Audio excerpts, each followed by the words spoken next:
नमस्कार दोस्तों। यूं तो अमूमन सभी राजा सन की और नीम बावरे होते हैं, पर एक रजवाड़े के राजा की सनक का कोई पार न था। राज्य में कोई भी सन्यासी आता तो मुस्तैद सैनिक उसे पकड़कर राजा के सामने पेश कर देते। राजा अपने सनक में आंखें तरेर कर पूछता, योग बड़ा कि भोग बड़ा। साधु के मुंह से जो भी जवाब मिलता, राजा फिर आगे पूछता कि सिद्ध करके बताओ, मायना समझा कर बताओ। साधु के निरुत्तर होने पर राजा का आदेश होते ही जल्लाद उसे घसीटकर काल कोठरी में बंद कर देते। इस तरह उस राजा ने सैकड़ों साधुओं को बंदी बना दिया।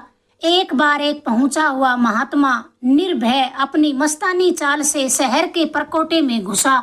सैनिकों ने उसे पकड़ने की चेष्टा की तो उसने झिड़कते हुए कहा, मैंने सब सुन रखा है, इसीलिए जानबूझकर ही राजा से मिलने आया हूँ। मेरा हाथ पकड़ने की जरूरत नहीं है। दरबार में पहुंचते ही राजा ने उठकर उसका स्वागत किया। पास बैठते ही राजा ने अधीरता से पूछा, योग बड़ा कि भोग बड़ा। महात्मा ने अपने भगवे जब्बे पर निगाह डाली और कहा, राजन, अपनी अपनी जगह दोनों ही बड़े हैं। राजा ने हट करते पूछा, सिद्ध करके बताओ। तब साधु ने मुस्कुराते हुए कहा, यही बताने आया हूँ, पर आपको सिंहासन छोड़कर 3 महीनों के लिए मेरे साथ मुझ जैसा बाना पहनकर चलना पड़ेगा। उसकी सनक का कोई पार तो था नहीं। बड़े राजकुंवर और दीवान के जिम्मे राज्य को छोड़कर जैसा महात्मा ने कहा वैसा ही राजा ने किया। दोनों ही विचरण करते करते दूसरे राज्य में जा पहुँचे। दरबार लगा हुआ था। कई राजा महाराजा राजकुमारी के स्वयंवर में आए हुए थे। राजकुमारी सखियों के साथ हाथ में माला लिए एक एक पांत के सामने घूम रही थी। उसे किसी भी राजा महाराजा व सेठ साहूकार का गला स्वयंवर की माला के योग्य नहीं लगा, जबकि हर उम्मीदवार स्वयं को योग्यतम मान रहा था। अचानक राजकुमारी की नजर भीड़ में खड़े एक योगी पर पड़ी। उसने उधर ही आगे बढ़कर उसके गले में माला पहना दी। योगी पहले तो चौंका, फिर अगले ही क्षण अपने को संयत करके उसने गले से माला निकालकर राजकुमारी की ओर बढ़ाते हुए कहा, तुमसे भारी भूल हुई है। मैं साधु के भेष में किसी भी राज्य का राजा नहीं हूँ, वाकई एक सन्यासी हूँ। मैं ऐसी भूल नहीं कर सकता। राजकुमारी ने मुस्कुराते हुए कहा, महात्मा, मैंने भूल से नहीं, दृढ़ संकल्प करके ही आपके गले में माला डाली है। अब दूसरा कोई उपाय नहीं। आप ही मेरे पति हैं, स्वीकार करें चाहे न करें।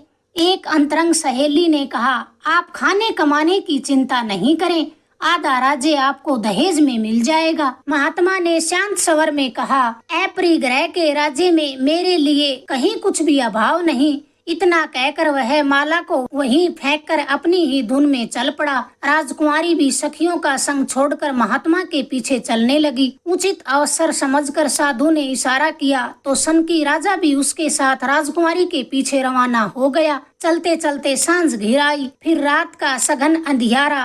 पीछा करती 3 जोड़ी आंखें उन्हें देखती रही और सबसे आगे चलने वाला योगीराज न जाने कहां अंतर ध्यान हो गया कि उसका कोई भी सुराग नहीं लगा।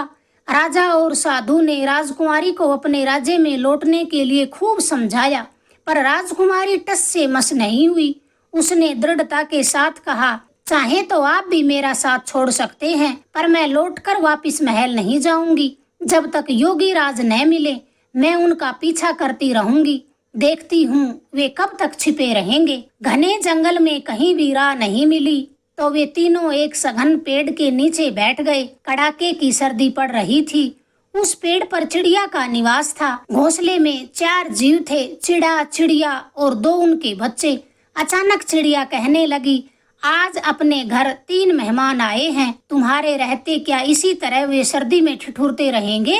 चिड़ा कहने लगा, क्यों ठिठुरते रहेंगे? पति ने उत्साह के स्वर में कहा, मैं सोच ही रहा था कि तुमने मेरे मुंह की बात छीन ली।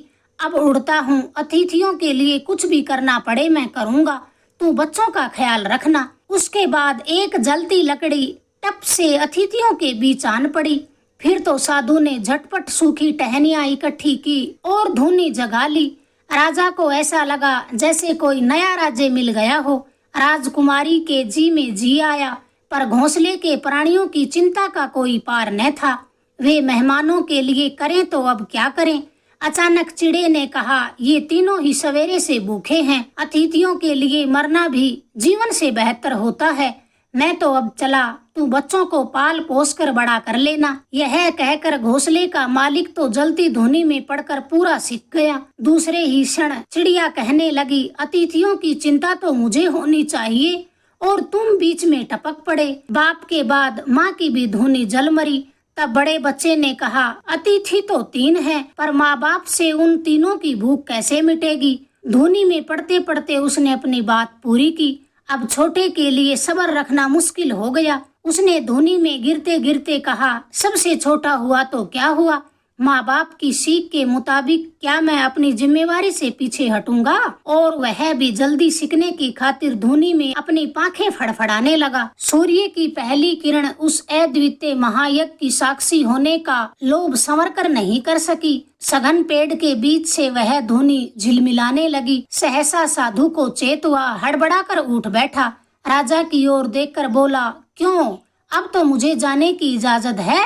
अब मुझे कुछ भी सिद्ध नहीं करना पड़ा, अपने आप ही सब सिद्ध हो गया।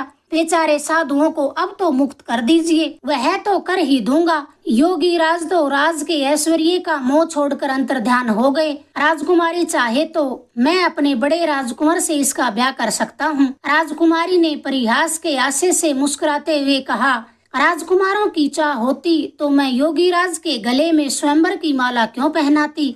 जिस दिन मैं स्वयं को खोज लूंगी उसी क्षण उन्हें भी पालूंगी। भाव ये है कि योग एक साधना है, भोग एक प्राकृतिक अनिवार्यता है। उस पर नियंत्रण रखना आसान नहीं है। भोग एक पाश्विक क्रिया है, योग एक सात्विक संयमित क्रिया है। मनुष्य के साथ आदि काल से ये समस्या जुड़ी हुई है और अनंत काल तक जुड़ी रहेगी कि वह इंद्रियों को वश में रखने की साधना करे या उन्हें भोग के लिए स्वच्छंद छोड़ दे। समाज में रहने के कारण मनुष्य के लिए समन्वय का रास्ता अपनाना ही अच्छा होता है। अपने अपने स्तर पर भोग और योग दोनों ही श्रेष्ठ हैं। अगर आपको ये किस्सा पसंद आया, प्लीज चैनल को लाइक करें, शेयर करें, सब्सक्राइब करें। धन्यवाद दोस्तों।